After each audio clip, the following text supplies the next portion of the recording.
নামাজ শুরু করার আগে ছোট্ট একটি দোয়া পড়লে 7 আসমানের দরজা খুলে দেওয়া হবে এবং আল্লাহ পাক রব্বুল আলামিন আপনার উপরে রহমত নাজিল করবেন, বরকত নাজিল করবেন।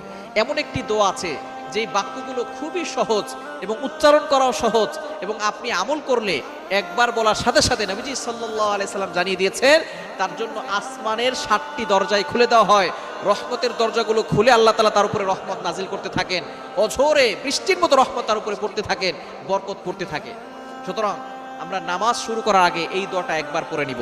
নবীজি সাল্লাল্লাহু আলাইহি সাল্লাম জানিয়ে দিয়েছেন, একবার নবীজি সাল্লাল্লাহু আলাইহি সাল্লাম মসজিদ নববীতে এমন সময় এক সাহাবী এই বাক্যটা পাঠ করেছে। নবীজি সাল্লাল্লাহু আলাইহি সাল্লাম নামাজ শেষ করে বললেন, কে এই বাক্য পাঠ করেছো? কেউ কোনো কথা বলে না। তখন এক সাহাবী নবী সাল্লাল্লাহু আলাইহি সাল্লাম অভয় দিলেন যে কোনো ভয় নাই, বলো।